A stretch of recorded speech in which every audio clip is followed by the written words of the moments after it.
But I've heard of you talk about the Midwest movement a few years ago, and you're still on it. Yes. Why have you taken, thought of doing this? Many people still are very, I don't want to use the word myopic about the history of Nigeria.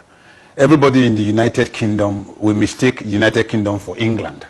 But we all know that the United Kingdom of Great Britain and Northern Ireland is made up of 4 home countries. Yes. Nigeria, when we got independent, it was 3 years before independence, was supposed to be made up of 6 regions. Yes. The 6 regions were the Northern region, the Middle Belt region, the Western region in Ibadan, the Midwest region in Benin, the Eastern region in Enugu, and the core region. The core region was to be in Calabar, and it is referred to as Calabar or Goja rivers. That is the areas that is the minority-speaking parts of Eastern Nigeria. But at the Constitutional Conference at Lancaster House here in the UK, just prior to independence, it was agreed that upon independence, Nigerians can now call a referendum to decide the shape of the nation. So just a year and 3 months after independence, the first referendum was called for the creation of the Midwest. The Midwest was to be carved out of the old Western Nigeria. So on the 9th of August, this very month of August, is the 58th anniversary of the creation of the Midwest. The Midwest is the only area of Nigeria that was ever created constitutionally in Nigeria. The first 3 regions were created by fiat by the British. And after that, just before the Civil War in 1967, Gowon started the balkanization of Nigeria.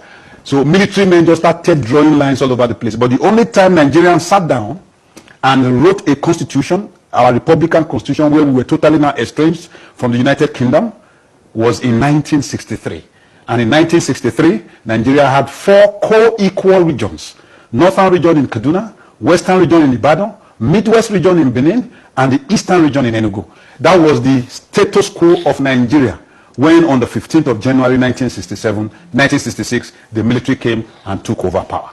Okay. So we are saying that in terms of whoever is screaming marginalization today in the Nigerian nation, yes, they should realize that the most maligned, most marginalized, most reduced, most exploited, most explored are the people of the Midwestern region of Nigeria, those 12 minority tribes. We are actually 12 tribes of the Midwest. Akoko Edo, Esan, Esako, Olwan, Benin or Edo, Ulobu, Enuani, which everybody calls Bendel Igbo. Yes. Ika, okay. Ukwani, Isoko, Western Ijo or Western Izon, and Ishekiri. We all of us have a commonality in the sense that we all say we came from the old. So let us put it that way. That is the nexus of the old Benin Empire. And that area of Nigeria is the most exploited and most exploited. The whole of the South-South that we talk about today is an anomaly. It is a creation of Dr. Alex Ekweme in trying to dispel the silly constitution that was banded together by General Abacha. So he brought out the idea of dividing Nigeria into 6 geopolitical zones. Those geopolitical zones are unconstitutional. They don't exist in any way in our constitution. It's just in social space. But the only constitutionally created part of Nigeria, historically, is the present-day Edo and Delta states, which was then the Midwest, or Bender. Bender means Bini Delta. Yes. That's how it came about. Okay, but you're not clamoring for independence. Yes. No. But if it happens by default, so be it. So what even actually brought us out particularly about 2.5 years ago, was when we started seeing our close neighbors. When I say I'm close neighbor, I mean our Yoruba brothers and our Igbo brothers coming up with maps. Okay. And these maps were drawn without consultation with the people of the Midwest. And our first reaction was, this was what they did in 1967. Let me tell you what they did in 1967. When in May 1967, on the 27th of May, Mr. Gowon, Lieutenant Colonel Jacob Jack Gowon, who later became Yakubu Gowon, decided to create Wahala in the Eastern region because of the failure of the Aburi Conference. He decided to divide the Eastern region into 3 states. He turned the old Eastern region into East Central State, which is now that East Central State now is now the 5 states of Ebonyi, Anambra, Imo, Enugu, and Abia. And then he created a river state in Port Harcourt, putting the Ikole speaking and Calabari people. And then he created Southeastern state. So what is the Southeast today? What is the Southeast geopolitical zone? actually is referring to a state that is not even in that place. The southeastern state was created in 1967 with headquarters in Calabar, which is now the combined Cross River and Akwa Ibom. So he now created, in the western region, he just created 2 states, Lagos and Western Nigeria. Yes. So that was when the break started. And they started creating states, as if states was something you shuffled on a pile of cards. So your concern is this? Yes. Peradventure, yes. Nigeria, yes, ceases to exist as it presently constituted. Yes. You want is like the Edo Delta to be carved out. Yes. So you don't want to fall under the. We are not Biafra. The West. We are not Oduduwa. No. We are a unique people who, from 1967, in a universal referendum. That's why I support the Igbo clamor for a referendum. A referendum is that the people vote to decide how to want to federate. Nigeria is the most badly skewed federal structure in the history of the world. There is no federation like Nigeria. Nigeria is a badly skewed federation, and there must be a structural dismantling of Nigeria for it to be reconstituted along non-federal paradigms. It doesn't exist now. In 1967, August 18, the military of Biafra swept across the River Niger and went across the Midwest in a 24-hour blitzkrieg and took over Benin. And General or Colonel Chukwuemeka Odumegwu Ojukwu announced the Republic of Benin. There was a Republic of Benin before this one you have now in Cotonou. Before the fall of Victor Obanjo in Ore, and then the entrance of Murtala Mohammed, who also came to the same Midwest to do havoc. So in Nigeria, the Nigerian Civil War was not fought anywhere. It was fought in the East and in the Midwest. We don't want that. We don't want to be collateral damage or cannon fodder for any contending ethnic forces. We want to remain in Nigeria if Nigeria will restructure itself, because this Nigeria is dead. Let's be frank. Nigeria is not working. Anybody who thinks Nigeria is working is being economical with the truth. The only thing that has to be worked out is a properable, acceptable paradigm that will put all the federating ethnic units in a place to negotiate their willingness to continue in the union or their unwillingness therefrom. If the center, the federal government, agree to have talks, a roundtable discussion, and decided we could restructure Nigeria in the balance of true federalism. Everyone, do you think IPOB will be willing? You see, IPOB is you don't legislate how your people want to be. So when I hear people put down IPOB, because I laugh at them, they are a very large chunk of Eastern. Ironically, I'm also Igbo in my way. I'm Igbo in the sense that I'm married to an Igbo woman. I speak Igbo. I have business in Igbo land. But I keep telling people that maybe the paradigm of division has not been thought out end to end by those who are propagating IPOB for 3 major reasons. Number 1, everything about politics is economics, and everything about economics is politics. You cannot, the reason Nigeria is together today as a country, because Nigeria is not a nation is a state of mind, is as a result of the Igbo-ness of the Igbo man. The Igbo man is the little Aradite, like the glue that puts Nigeria together. Because they are the only set of persons within that space that will leave his house in Umunochi, Keduru, or somewhere in Aba, and go to Karanamuda and build a house and build a business and invest there. So the Igbo man is the highest commercial economic propeller of the Nigerian state. Okay, I'll come back to that. We have a caller. Hello, Yinka. The other time that I listened to him, he was talking about Ruga, and nowadays, Pedro, can you hear me? And you are giving us history of Nigeria. Up to now, can you now see what is going on in Nigeria about Ruga? You see, Pedro, you are a very clever man, which I love you so much. And I want you to use that energy into seeing for things that will work positively in Nigeria. You are now talking about issue now, about the IPOB and some other issues that they are doing. Yes, you need to come out to tell people, including the leaders of IPOB, that you know better than what they are doing. But in a very... Our father, let me use the word, our father, your father. Yinka? Okay, Yinka, please, maybe when you want to make that phone call again, you should move away from your lovely daughter. She also wants to be part of the program. I think Yinka lost the trend of thought. Yinka, I am proud to say that I brought the dangers of Ruga to the public domain. And I still say today that Ruga, which in Hausa means pursue, chase, Ruga means to pursue in Hausa, Ruganka means pursuam. And I made it clear that people of Edo and Delta, I always speak on behalf of the movement of which I am the President General and Convener, which is the Midwest peoples. The question of IPOB, I'm not in IPOB, I'm not an Igbo man, but everybody has the right to clamor for whatever they want to clamor for. And I made it clear, we are interested in a united federal Nigeria. We are interested in lifting the Nigerianness above the ethnic divides, because we are the glue. As it is, we are the heartbeat and the big heart of the Nigerian nation. And you cannot traverse from the north, from the west to the east, from the south to the north of Nigeria without passing a territory of Edo and Delta. And I'm saying that in the marginalization history of the peoples of Nigeria, we are the most marginalized. Maybe you don't know your arithmetic and the history of the historiology of Nigeria. The northern region, of which was 1/4, today there are 19 states. The eastern region, which was 1/4, today there are 9 states. That is the 5 states of core Indigbo, plus the 4 states of Bayelsa, Akwa Ibom, Cross River, and Rivers. Don't forget that the deputy president of Biafra during the time of Ojukwu was actually General Philip Effiong from Ikota Abasi in Akwa Ibom state. And the east and the west is now 6 states, but we are just 2.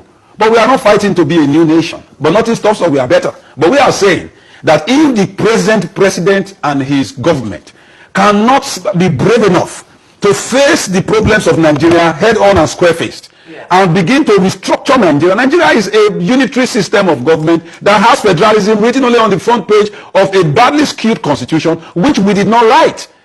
The first page of the Nigerian constitution is a lie. And the first lie is we the people. But we the people never congregated to write that constitution. Okay. The last constitution we actually sat as we the people was 1963.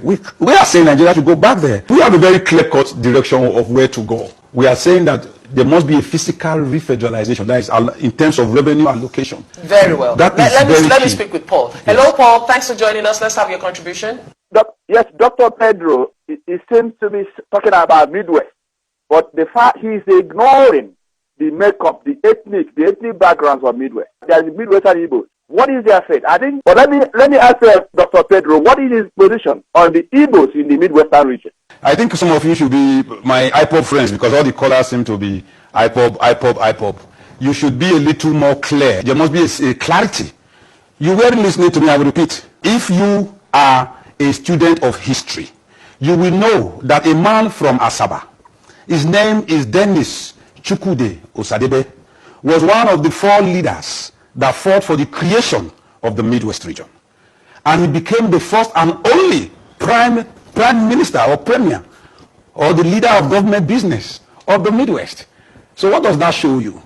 That we, whether you are talking about Midwest Igbos, Bendel Igbos, Delta Igbos, a Delta Igbo, a Midwest Igbo, a Bendel Igbo, did not ask for his side to be put in the eastern region. Rather, he called for a federating unit in 1963 referendum, where 85.1% of the people voted yes. Every ethnic nationality has a right to self-determination, as enshrined in the United Nations Charter, and every ethnic nationality has a right to decide where to federate. You cannot sit within the sanctuary of your palace somewhere in Umuahia and begin to legislate a map that affects the people of Ibanke, or the people of Benin, or the people of even of Panam. You cannot. What we are saying, we have nothing against, if you listen carefully, I said we have nothing against IPOB. We have people who drew maps in Odudua and ended at the palace of the Oba of Benin. We are saying that within the paradigm that seems to be growing, we love a situation where all the southern tribes and ethnic nationalities should form a common bond. When you become to Igbonize a struggle, when you begin to vagrantly ethnicize a struggle, and you are creating a class demography, even when your struggle is just based on social media and intellectual brigandage, what you are actually eliciting is opposition ab initio. Who wants to live in Nigeria that is badly skewed in the favor of a minority 6% Hausa Fulani hegemony, and enter another contraction that is now being dictated by persons who have absolutely no historical, ethnic, linguistic affiliation to people like us. So our first reaction is resistance. This is not 1967. Any man, whether you are IPOB, ICOD, Oduduwa, wherever, you should sit down and take into cognizance the feeling, the constitution of other ethnic nationalities that populate the Federal Republic of Nigeria. Maybe you, whoever the last person is, you might not know that the entire landmass of eastern Nigeria, that is of where you now call today the southeast, that is from Anambra to the borders in Ebonyi, before you cross over to Obubra, from the north of Usuka till you get to Ukwa East or Ukwa West in Abia, is 2,560 square kilometers less than the combined landmass of Edo and Delta. And in terms of the contribution to the national wealth, I told you before, I said the Igbo man is the reason Nigeria is still together. If you listen to my governor, Ifeanyi Okowa, he said the moment the Niger Delta decides, or the South decides to carry the same mantle as IPOB, Nigeria will be born dead. To you, the Yoruba, to be an Abiku. So for you to be doing your blubra, do your blubra stuff for Onitsha, not cross. If you are from the western part of Nigeria, you can do your contraptions and your abracadabra. Stop at Ofosu, not cross. We are a people who sat down, our forefathers sat down in the years past and insisted, led by Oba Kenzwa and our honorable Dennis Chukide Osadebe and the rest of them, and sat down and fought for the extrication of the Midwestern peoples of Nigeria from any other region. We are the first and only time Nigeria ever embarked on a constitutional delineation or creation of any federating unit. Any other one was created by military fiat, Abacha, Yaradua. All those people sat down and within the sanctuary of their logos, we don't even know whether they drink paraga, and began to legislate away areas of Nigeria to their whim and caprice. What will happen if Nigeria fails? In case it fails, because there's nothing that says Nigeria should not fail. If you fail when the people who are constituent members of that state, it should fail. Nigeria is actually the only contraction put together by the British that has survived the British till now. They put India together as a colonial experience. Today, the India that they created, where Queen Victoria was the Empress of India, is today Pakistan, India, and Bangladesh. If you look at Western, is it Europe? The whole of Europe.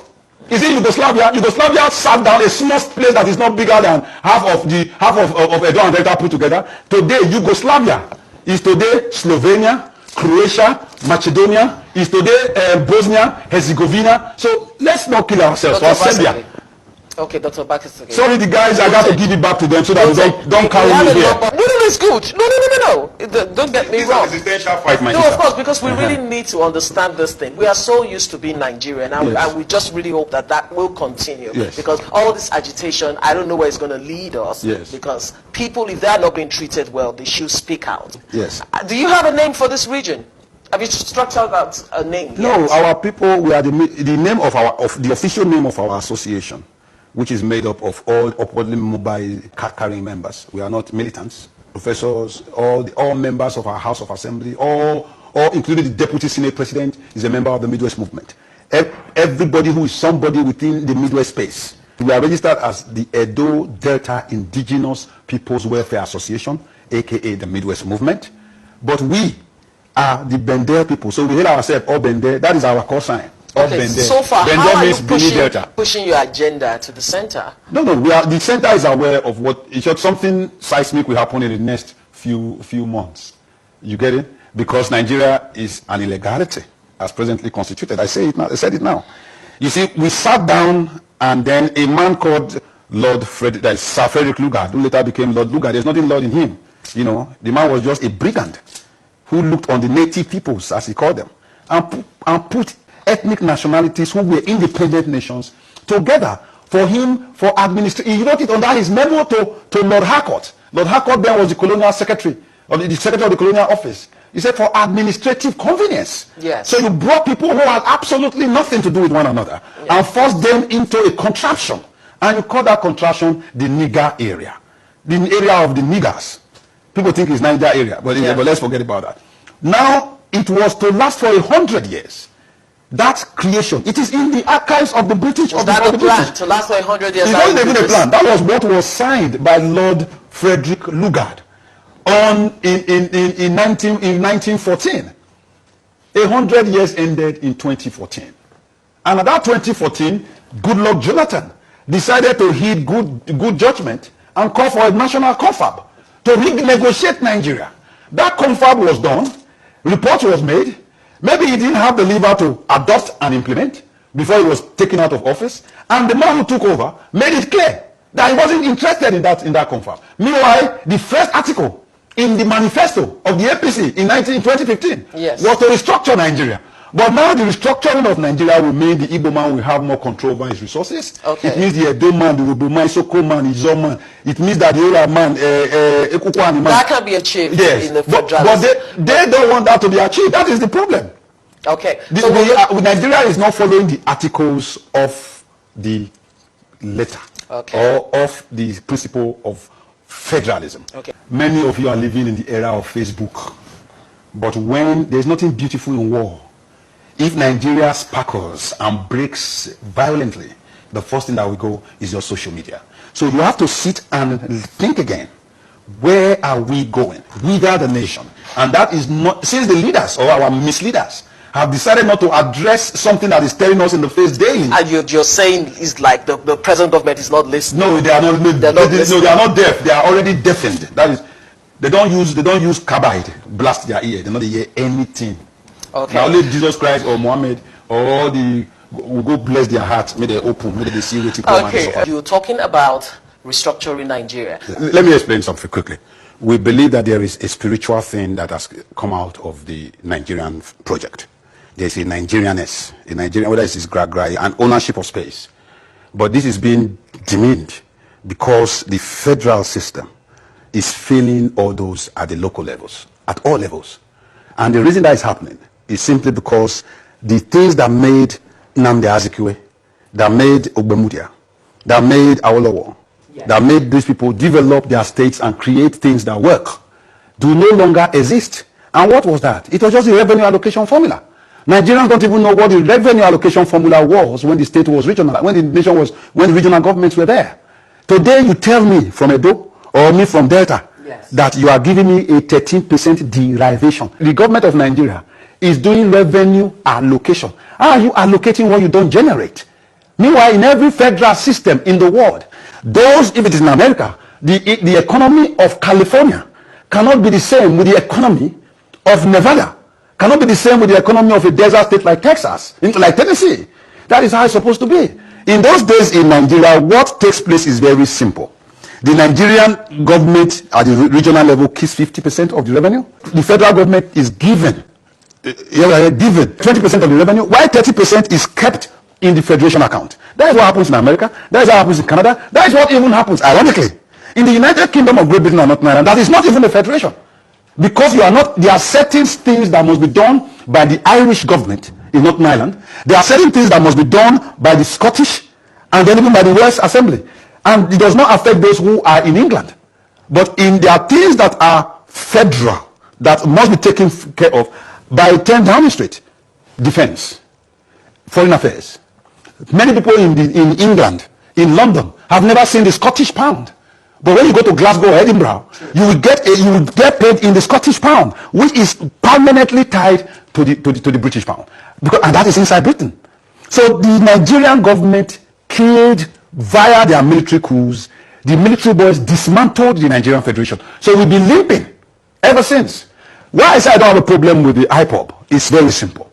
They are fighting for what they feel is the rights of their people. They want a referendum carried out, or they want a unilateral declaration of the state, of the sovereign state of Biafra. We don't have a problem with that. What we say is, where your rights begin, where my rights begin is where your rights stop. Don't impose your right on my right. And if there is going to be, because life is about alliance building, you cannot sit down, I repeat, in Umuahia, and draw maps that affect persons in my locality.